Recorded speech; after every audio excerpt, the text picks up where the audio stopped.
From the Post Building in downtown North St. Louis, this is Inside City.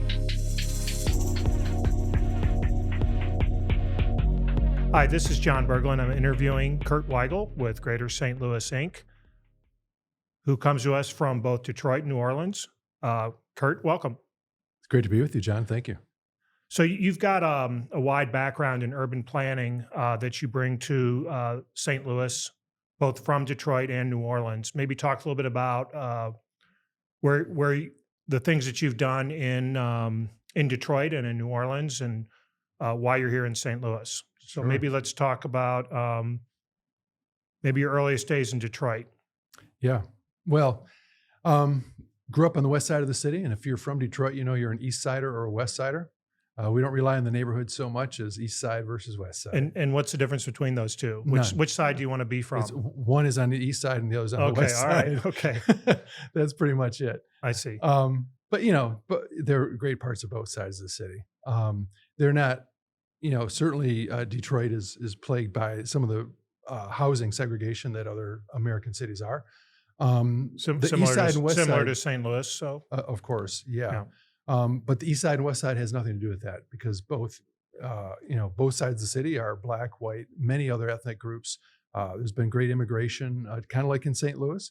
Been a great history of immigration over the last, in Detroit, probably going back 100 years. With Chaldean and Lebanese immigrants, and it's just grown from there. So it was a rich neighborhood I grew up in. I think that may be why I love cities so much. Mm-hmm. My experience was always positive. Cities were places that were dynamic, that just every day was just a brand new delight. Yeah. And so from an early day, I decided that this was what I was going to do. And I think, going back to your question, in Detroit, I felt like I was going to save my city. Because you're a University of Michigan grad, right? I am indeed, yes. Yeah, you didn't wear your hat today, so I kind of would have worn my Illini hat had I known. We could have coordinated on that. But so it sounds like you were very much grounded then in urban affairs enough to go into the planning process. Yeah. So went to Michigan as an undergrad, and then into grad school, studied urban planning, as you said. My first take on it was, well, cities need to look and feel better as places. And so what I studied in urban planning was primarily urban design, placemaking, that sort of thing. It was not even called placemaking or placekeeping, anything of the sort back then. It was called physical design of cities. What should Mm-hmm. they look like? How should they feel when you design them a certain way? It was later that I added real estate. I went to a summer real estate course at MIT, and through that, in a lot of practice, picked up the real estate side of the business. That's great. And so you actually then did work in Detroit as far as in that city itself? Yeah, for over a decade in Detroit. Worked for a group called New Center Council. My mentor was Ann Lang, she took me, I say, to places where I really had no business being. Such a young kid right out of grad school. But she had a lot of confidence in me and really gave me a lot of opportunity that I might not otherwise have. And I guess this was before the Quicken Loan guy that is there now. Yeah, Dan Gilbert. Yeah, this is well before Dan was anywhere on the scene. Right? Oh, yeah. Nobody had any inkling about Dan Gilbert. And these were sort of the dark days, they were dark days in Detroit. This is a time when it was common, and really nobody even batted an eye about really saying really awful things about Detroit, right? Just because that's the way it was in people's heads. Yeah. And I mean, similar, I'm thinking a little bit about St. Louis and just bringing it back to here in this building and this city. There are people in the suburbs that never venture, into city limits except for maybe a Cardinal game or a soccer game. I'm assuming it's similar in Detroit as well. It seems like, having been to some of the suburbs are doing fine, and but I guess there's that same mentality potentially. Well, there had been, and I think that's one of the changes that has certainly occurred in Detroit is when I was starting there, and I feel like, making some progress in creating a better city in terms of, the real estate deals we were working on, the streetscape work and all the rest of it. But we were really at the beginning stages of that. If you go to Detroit, and if at that time you ask somebody from the suburbs, if they went downtown or how long it had been since they've been downtown, they would take pride in the fact that they had not been downtown in 8 years. Right. Mhm. Now I go back and I talk to my sister. My sister lives, I will say, in the exurbs of Detroit to Uh-huh. this day. Not where we grow up, but that's where she ended up. You talk to folks that far out, not just inner ring suburbs, Yeah, but yeah. far out. They are proud to tell you how often they go downtown. Oh, that's And great. not just for sports, for dining. And these are folks for sometimes we'll drive 45, 50 minutes Sure. just for the experience of being downtown. Well, I mean, that's just it. The urban centers all have this history to them, right? The really interesting architecture, the stories, and part of a similar thing. Once you've lost your mojo, how do you get it back? Is some of the things that we've been struggling with. Yeah, no question. And I think probably St. Louis has something to learn from Detroit there because, Detroit, I would say, even in the darkest days, never really lost that mojo. Detroiters' attitude was, well, either love us or go away. We don't Mhm. really care. We love ourselves enough.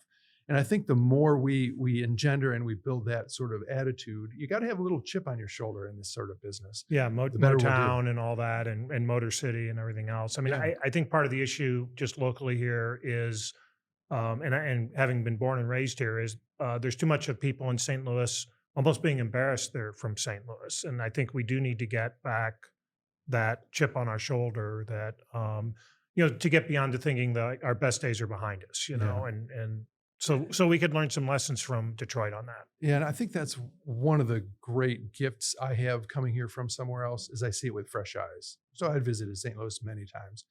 Always had good experiences here. But when I was considering coming for this position, and I dug, the more I dug, the more impressed I was. And so a lot of it is historical, right? We know that this was the fourth largest city in the country at one point.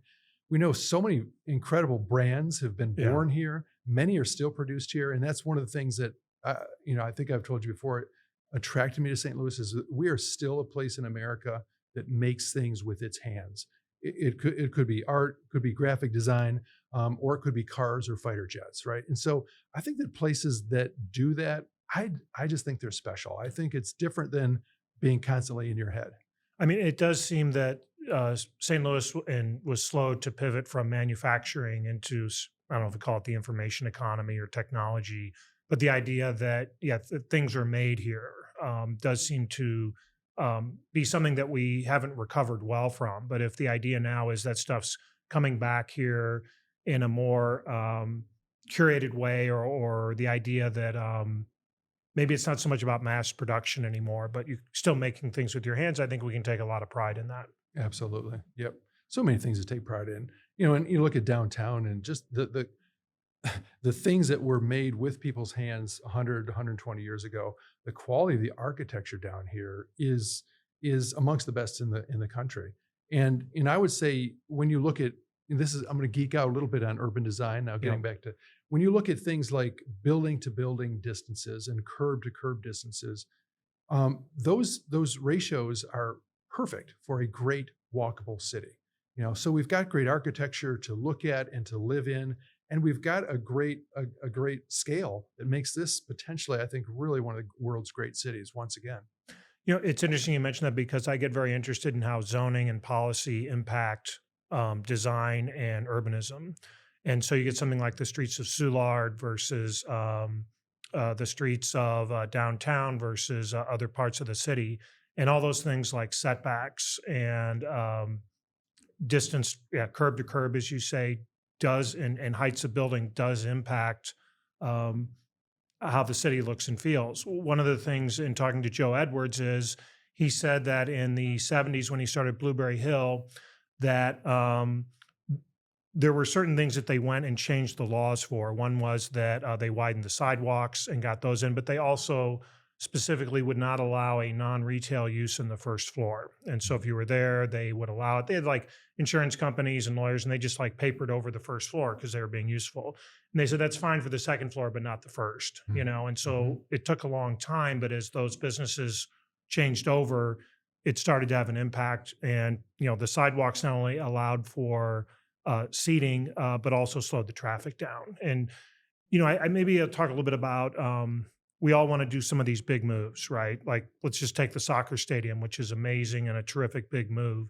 But I think you and I have talked before about in a lot of cases, it's singles and doubles. It's ground game, blocking and tackling, and how those small projects can have such a big impact. Kind of the opposite of what I was just saying as far as policy goes.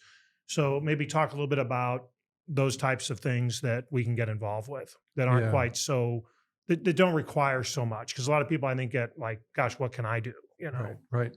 Yeah. And the way I would characterize it is that you want to have some of those big plays, right? So, thank God for the Taylor family and the others who have invested in City SC Mhm. and City Park, because it has created an anchor on that end of downtown, the west end of downtown, that I think was really sorely needed. Well, and yeah, and I apologize for interrupting, but I mean that area had been there was originally going to be they call it the Distributor, and there were some ramps there to go north and south, and so their history on that is that they were going to run the highways north and south, and they were going to run through Lafayette Square and bulldoze it, and then that was a big preservation win, and then the whole thing just stopped. So it was just this weird ramp system that nobody could really figure out or do anything with, and that's mostly where, well, not necessarily the stadium, but the practice fields and all that got reworked, and so it took something that was just this odd bit of I don't know when the engineers kind of made these decisions as opposed to architects and planners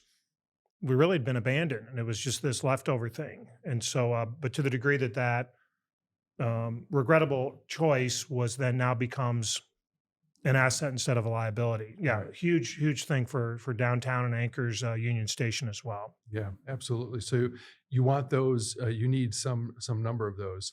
Um, I would say though that when you think about the great cities of the world, they will have some of those. And let's focus on, on almost everybody's list, especially anybody who's, traveled to some of these cities, Paris would be there, right? Mhm. So you've got a few things. You've got the Eiffel Tower, Right. maybe the Arc de Triomphe that people know. But generally what people know Paris for is the cafes, walking down tree-lined streets, the little Yeah, boutiques, right? Houseman's Paris. So that Yeah. was again getting back to planning and zoning. Right. That's why they have the look and feel of it because of materials, height, setbacks, all that. And that Yeah. was urbanism or whatever. I think from the mid 1800s, right? Yeah, yeah. And yeah, I mean, like you said, that is the Paris that we know today. Right. There are cities that do not have sort of the grand boulevards, the 200-foot wide boulevards that a Paris has, that are quaint, that are beautiful. Like Boston, for example. Boston, Yeah. right? So There's no I think grid it's there, not right? that you have to have Right. that, but I think in Paris, clearly it works with all those radial streets connecting the monuments, and it's beautiful. But still, we know Paris because of that feel you get walking down the street there. Same with Mhm. great London, Or Tokyo, San it doesn't matter. Francisco, San wonderful. Like Yeah. there aren't all these like really signature buildings in San Francisco. And I mean, it is a grid, but it's the topography, the bay, but also the walkability of Yeah. the city. Yep. Amen.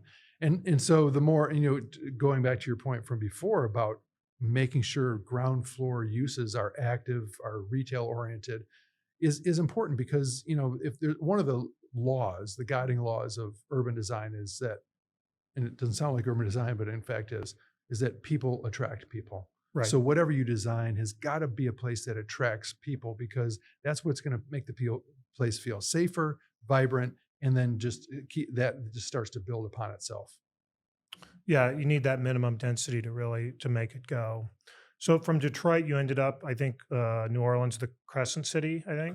One of the And names, yeah. yeah, and again, a city that people are proud to be from, Yeah. and has a very interesting history on the river and below 6 foot below city level, and Right. just a really interesting town with a very rich history. So maybe talk a little bit about when you showed up in New Orleans, what attracted you there, and what you did while you were there. I think that, I think it came from, I think my time growing up in Detroit really influenced me. I've always been attracted to cities that need a little extra love, right? Mhm. And despite the fact that New Orleans is beloved by people all over the world, people come there, it certainly needed a lot of work when I got there. The infrastructure needed work, buildings needed work. There was just not TLC over a long period of time in parts of downtown. And so, what I would describe what we did in downtown New Orleans is, and it's odd to say because during my time there, we attracted $7 billion of private investment. Wow. So that doesn't even include roads and any kind of public. That's just private investment. But what we really did to get there was we made it feel clean and safe, and we started to burnish, to kind of polish so much of what was already there. So, for instance, on Canal Street, during my time there, we converted 25 to 30 facades of properties that at some point had been covered up in some, Mhm. I would say, hideous Sure. 1950s or 60s Yeah. facade. We took them back to the way they were originally designed.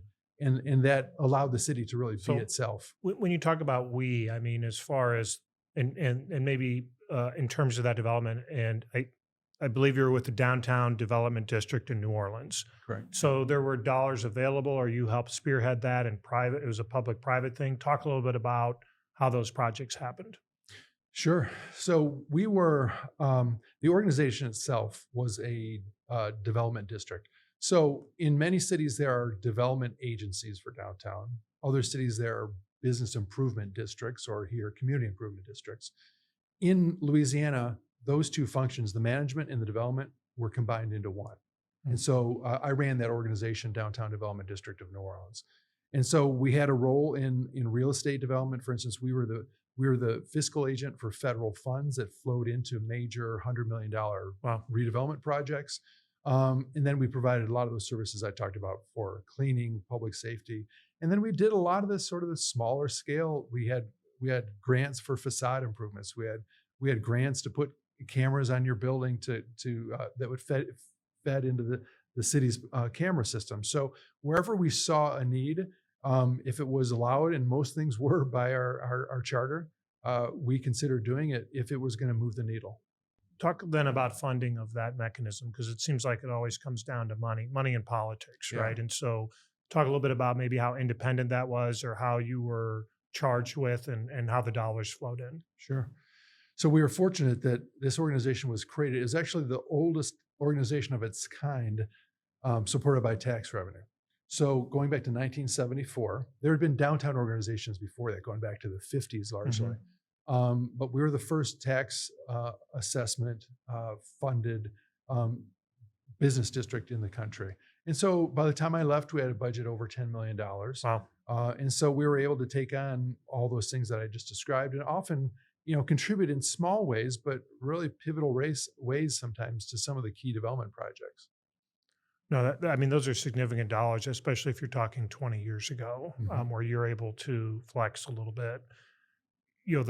One of the issues that we've got in St. Louis is people always talk about is the city-county divide, and so that you get the erosion of the tax base. So even if we had something like that, part of the issue is as people leave the city, you then don't have as much resources. You get in that problem of people attract people, and now we're in the opposite case of going with a population of almost 900,000 in 1950, and it's just been slowly eroding. And now I think the next census we're below 300,000, a loss of 2/3, and so we don't have that particular mechanism here.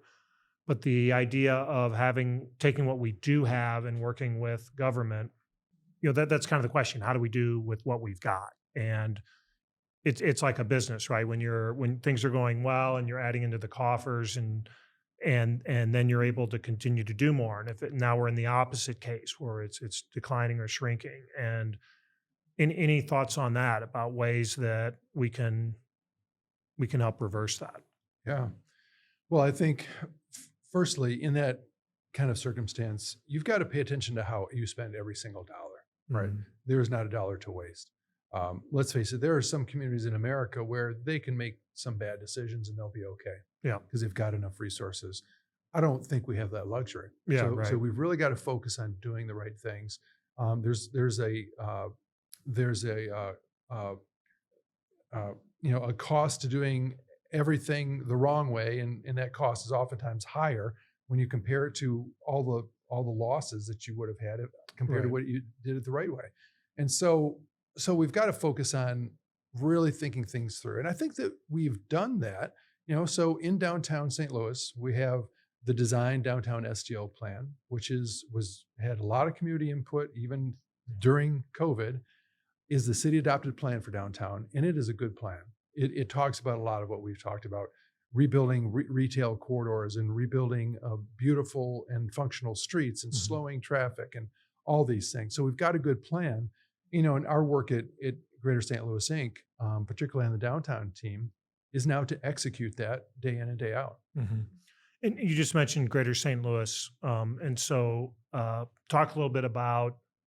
I think people have heard of GSL. Maybe just give the quick 30-second. This is what I've heard different things, and part of it may go back to originally there was Arch to Park, which was one thing, and GSL is separate from that. Maybe talk a little bit about what GSL is and what it's charged with, and that might clarify a little bit of what it is and what it isn't. Yeah. And, I talked a little while ago about some of the things that attracted me to St. Louis. And one is GSL. Certainly the people there, it's a great group of people, but I think just as much almost is what it represents, because I think it was a watershed moment in the city's history. So bringing together 5 economic development agencies, Civic Progress and the Chamber and 3 others, including the downtown organization, under one roof to, you asked about, what do we do at GSL? We're the voice for civic-minded business in Greater St. Louis. And so Greater St. Louis Inc. Is working on 15 counties in Missouri and Illinois that make up our metro. But we know that no great metro can really fulfill its true potential without having a great downtown. Downtown is the face of the community. It is really the calling card. And so GSL has made it a major part of its mission, which is why I'm here, to focus on the core and downtown in particular. That's great, and I mean there've been some good wins. Although the Taylors are backing many of these uh, different things, from the stadium to different civic donations, such as to the botanical garden and whatnot. Um, GSL is its own thing, and so I think there have been some wins like AMIC or the Associated Food Group that's out in Warrenton, but $800 million facility, like 1,600 jobs, I think, not just construction jobs, but that's that regional impact. And I think I heard something about a battery plant that might be going in. And so Right. maybe talk a little bit about the importance of having a unified vision and what, going after some of these larger projects, AMIC, which was federal money, and uh, the cow processing out in Warrenton was a private group, but it's. I thought that the city and the state got together to get them in on the central corridor. There could have been a number of states, and that was one of those wins that I think we always need to celebrate. Yeah, absolutely. I don't have direct experience with this, but I've been told that, before I got here, on some of these what ended up being big wins, in the past, there may have been 2, maybe even 3 Right. St. Louis metro organizations working on competing proposals. Right. So what GSL did is bring all that together, like I said, the civic-minded business community, but also philanthropic partners and elected officials from across the whole metro, to make sure that we are we're executing a single agenda. And it doesn't matter if you're talking about a little league sports team or a metro area. If you are not operating from a single plan and pulling everyone Sure. in the same direction, you will not be successful. And I really feel that we've made a sea change in that in St. Louis. That's great.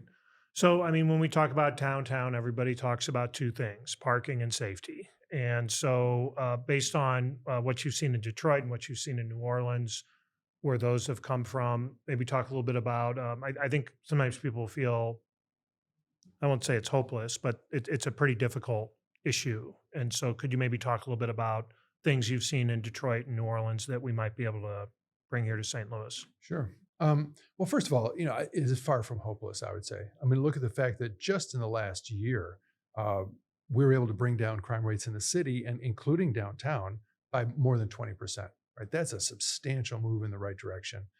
We think the chief is doing a good job in that regard. We know that we're not going to be satisfied until there's no crime, but we're moving in the right direction.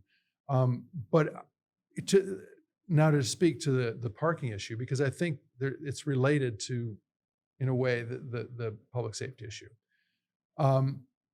I think we will be successful as a downtown where people are not concerned about if they have to get in their car to drive X number of blocks from one place downtown to another, that never even occurs to them. because they feel safe walking the streets. And why do they walk the streets? This is little bit of a chicken and egg, because there's so many other people out doing Sure. wonderful, positive things. Right. Walking to a cafe or walking to pick up groceries that evening because the residential base has grown. I think places that are successful, parking starts to fade into the background, and so does public safety.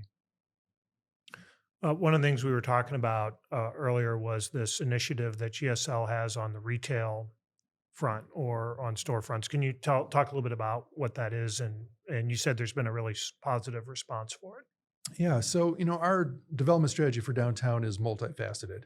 Um, Once again, I think there are a lot of lessons to learn from the last 50, 60 years of American history. I would say that places in Detroit used to be one of these places. Places that think there's a silver bullet are probably going to fail. There's not a single solution. Redeveloping downtowns is complex. It's sometimes messy. There's politics and there's hurt feelings and there's all sorts of issues to get through. But you've got to address it all at the same time. We just don't have the luxury of saying we're only going to work on public safety. I've said public safety is a foundational issue, no question. But we know that another of those things that we need to work on is just activating the street. We've talked quite a bit about it just today. So one of the ways that other cities have done this is by priming the pump a little bit, getting retailers who may be on the cusp, maybe on the bubble, not sure if they want to come downtown or not, giving them a little extra sweetener to make a move downtown. And so we've done that. So we've got one program, which is a tenant improvement grant program. So we'll pay 25% of your cost of building out a space downtown. So they've got to have skin in the game too, right? So Sure. it's a partnership. Another is a very simple program where we'll help people pay to put out furniture, tables, chairs, barriers, what have you, to create outdoor cafes. That's one thing that I stole this from Paul Levy in Philadelphia when I was in New Orleans. He came up with something called the Cafe Count for downtown Philadelphia. And the idea is that people's willingness to sit outside of the cafe, number one, is a really strong indicator of how safe people feel and how clean Sure. downtown. People are not going to sit downtown if they don't feel safe and if there's plastic bags swirling through the Yeah. air, so to speak, right? So it's an indicator, but also it helps invite that next level of investment, because the more people, like I said before, that we've got on the streets enjoying themselves really in truly joyful moments with family, with friends, the easier it is to attract that next round of residents, of businesses to open their retail shops and so forth. And so this retail incentive is key because it helps us activate those streets, to, like I said, convince some who may be on the bubble that downtown is the place for them. And already we've had over 30 quality inquiries. That's great. That's great. So there's certain things like, I don't know if it was Food Truck Wednesdays that you guys were sponsoring in the old post office plaza. So maybe talk a little bit about that. I mean, I went to one of those. They had music. They had people throwing bean bags, different things. And it was a pretty reliable thing, right? You knew if you showed up that there were going to be trucks there. So Right. maybe talk a little bit about programs like that, that I think people may not even know that GSL is behind that. Yeah. So we call it Lunchtime Live. It's been going on now for 10 years. Mhm. And it is one of those things. I say only somewhat tongue in cheek, to our team. I said, developing downtown is really very simple. We just have to do 1,000 things well. Yeah, right. It is one of those things. But I want to go back to your point about, it's reliable. Yeah. Because Lunchtime Live happens from April all the way through October. So people know every Wednesday it's out there, and the response to that has been really wonderful. We're expanding that. So we're doing something this summer called Downtown Summer Nights, where every Thursday in Keener Plaza, one of our great public spaces downtown, when you come out, there'll be something wonderful happening. It may be music, it may be performance art, it may be a market with local wares. It'll change from week to week, but we guarantee it's going to be something engaging and fun.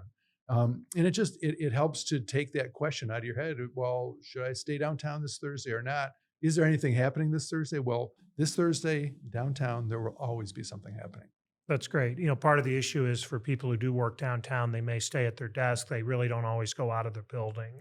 And so I think it's providing program that I heard someone say St. Louis is great at bricks and mortar and less so at the programming side of it. And so there are things that we have redeveloped, but not necessarily increases attendance. Mhm. One of the examples would be the Soldiers Memorial, which has been redone and is beautiful. I don't know that they've seen an uptick in attendance, and I'm not faulting it. I think it's a wonderful renovation. But I think the thing that is harder is paying for those programmatic elements that get people out of their desk and out on the street. Yeah, no, I agree with that. And it goes back to this idea of creating downtowns, creating places for people. And you can spend a lot of money in a place and not do that. Yeah. You can spend sometimes hundreds of millions of dollars and not create a place that attracts people. And I think another angle on that I would point out is that everything we do, I would say, and there may be a few exceptions, but not too many. Everything we do downtown from this point forward should be focused on making this a better place to live.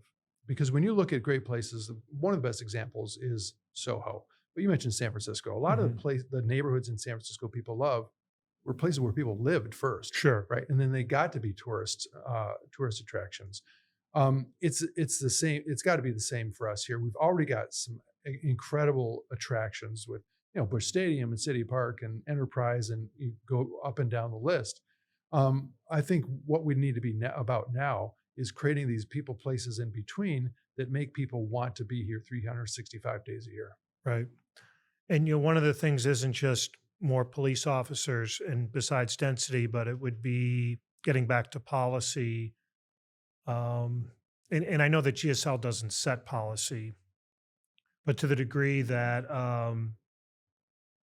the things that we try to get involved with at Downtown North are things like liquor licensing or rules for Airbnb, shutting down problem properties, things like that. And so the idea would be is beyond just more police on the street would be having those policies in place that um, limit the ability of crime to happen. Yeah, I think that and it goes back to that same test, right? Um, Most people don't like to be awakened at 3 a.m. by loud parties on the street, right? I think that's probably fair to say. And so anything that we can do to make sure that people have their sort of their time, whatever it is, from 10 or 11 or 12 to 6 a.m. to actually rest is important. And so there was a talk in America for a long time. We need 24-hour cities. Well, there are very few 24-hour cities. Right. Even New Orleans, where the bars are open 24 hours, is not truly a 24-hour I didn't know city. that. They don't even have 3 a.m. They're open. No, all day, 5 a.m., 6 a.m. However, in 98% of the city, between the hours of 10 and 6, it's quiet. Right. So that's important. So now people talk more about an 18-hour experience downtown. To make sure that there's room for people who actually want to live downtown and be there, like I said, every day of the year. I think it gets back to a lot of different things, and one of them is the narrative, right? Of what do people think about St. Louis? What do they think about downtown? And is it a place that you go and visit because you're going to go see the Cardinals, and then, or do you stick around a while? And I think that's what, or like. I think another event that you guys sponsored was the Winter Park, was it? Or Winterfest. Winterfest. So talk a little bit about that. Yeah. So we do that with Gateway Arch Park Foundation, who's a fantastic partner of ours on many fronts. And it's a way, obviously, we know that it's not natural maybe for people to be outdoors at that time of year. Mm-hmm. So it's a way to give people a way to have fun, to be outside with families and friends in a time that could otherwise be really quiet downtown. In our experience, in our conversations with Gateway Arch Park Foundation, I think there's a strong desire to continue to expand that, to make it bigger and better. I think there's also, there is a desire on GSL's part to expand our program, and we're going to have a really good spring, summer, fall slate this year but even to start expand that with things where there may be walks downtown in the winter months from place to place to place, just to give people a way to experience downtown in a way that they might not otherwise. That's great. So I think you referenced, I mean, there's the jobs, the 2030 jobs plan that's out there. One of them is restore the core. That's one of the basic tenets. The other one, another one in there is the diversity, equity, and inclusion piece, where the jobs are not just for the haves, but the people who have been historically disadvantaged. Uh, and certainly downtown is part of that, part of that thing. Are there specific things that GSL is working towards that you can talk about as far as those initiatives and potentially working then with the city and the mayor's office? Right. Well, yeah, you mentioned one, which is the Advanced Manufacturing Innovation Center, right? Which is very purposefully in North St. Louis because we know that that's a disinvested part of the city that needs a little extra help. Um, Another is, when you look at our retail incentives, um, we have targeted businesses that are owned by Black and Brown businesses, women-owned businesses, and the like, because we want downtown to reflect this entire city. That's something that is we go about very consciously and conscientiously, because we think it's good business. It's the fair thing to do, and we think it's going to create the kind of place that's just more interesting for everybody. It doesn't matter if they're coming from across the river from Illinois Mhm. or they're coming from across the world. People want to be in places where there's that kind of diversity and that kind of variety. I think a lot of people, you talk about coming from outside areas, will come and see the arch. And I guess the question is, once you've seen it and done it, what else is there to do? And are there other things that people can go and stick around for? And Mhm. that central spine that goes from the arch down to um, the civil courts building, and then something like the Gateway Foundation's putting together City Garden, I think it is. Yeah. Correct. Yeah. Yeah, so I think that's hugely important for us. As a matter of fact, we worked recently with Urban Land Institute to think about how we create in the space. Generally, I mean, it's officially called Gateway Mall. Most people, I think, probably don't even know it is that. Yeah. But it's when you look at it in plan view, which we planners would say is from top down, it looks like it should be one of the great park systems in the world, right? Yeah.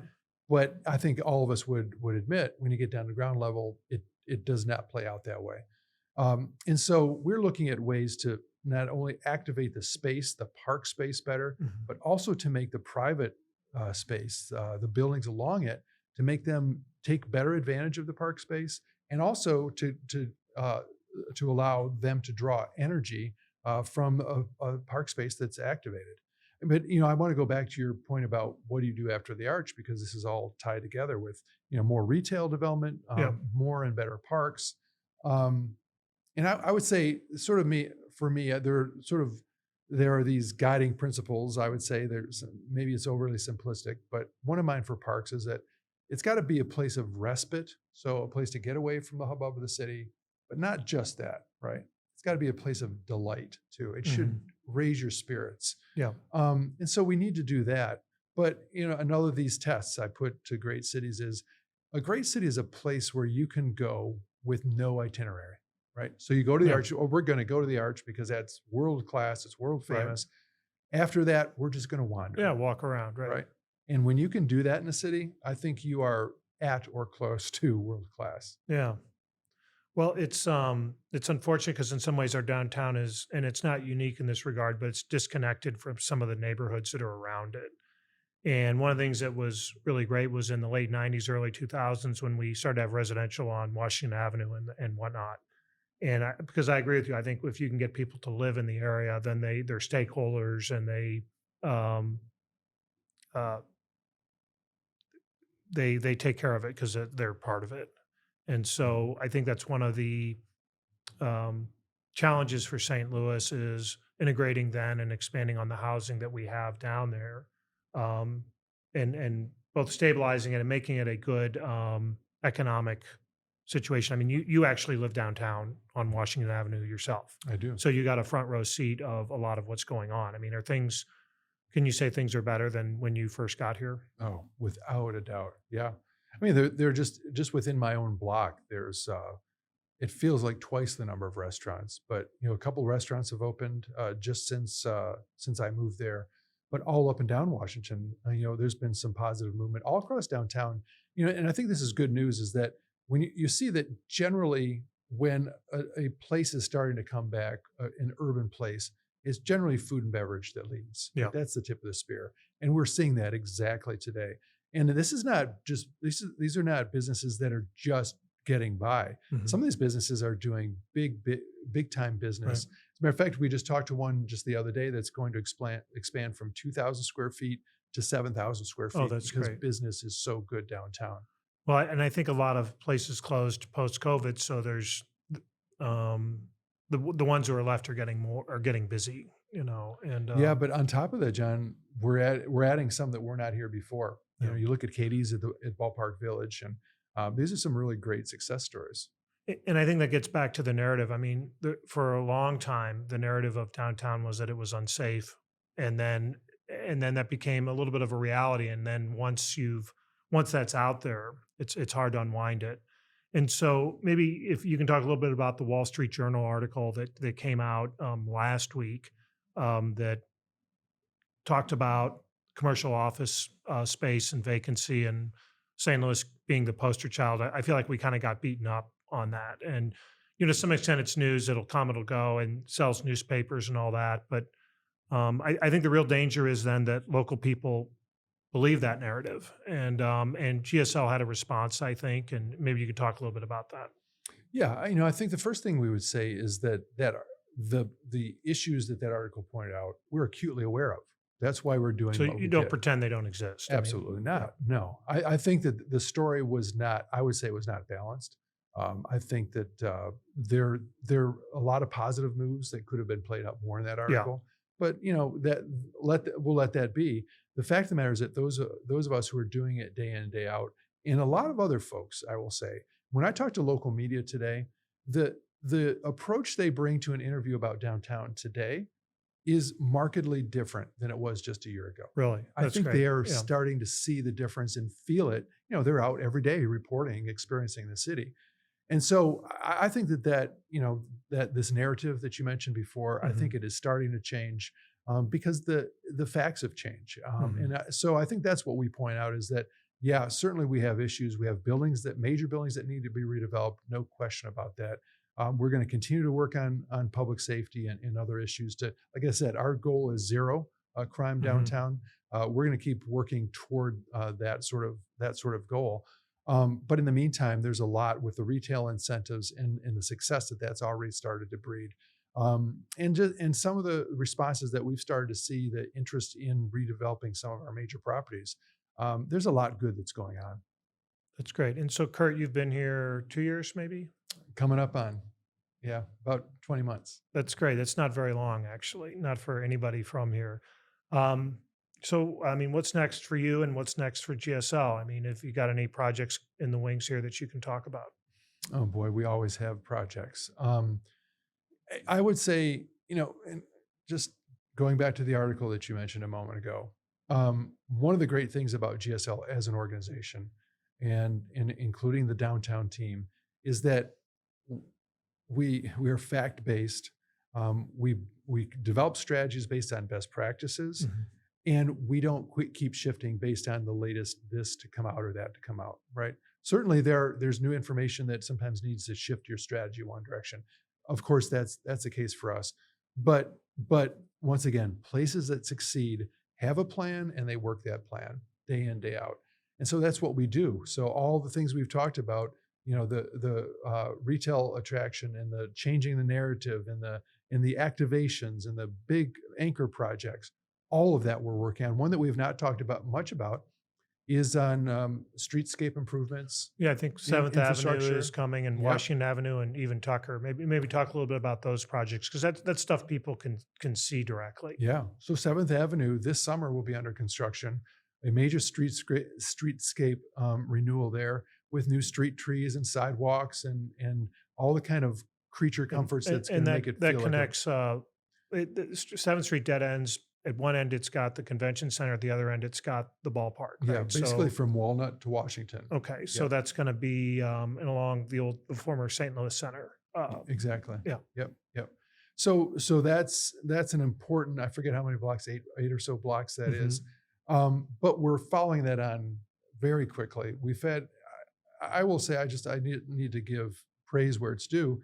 I think our working relationship with the city, with this administration, Mhm. with SLDC, St. Louis Development Corporation, has Mhm. grown a lot over the last year and a half.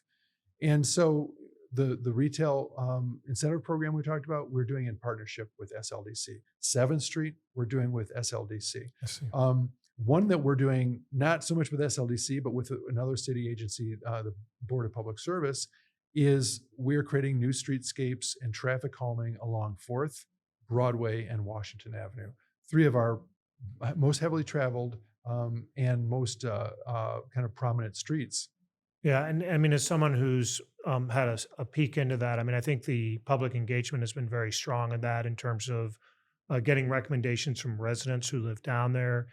And what was pointed out in the downtown plan, I think, is not Broadway, but Tucker is as wide as the interstate.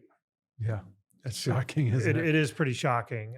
Yeah. Again, that was that urban planning. I think I think his name was Harlan Bartholomew, who was our equivalent to who was the guy in New Robert York? Moses, Yeah, you mean? Robert Yeah. Moses. He was the equivalent of that.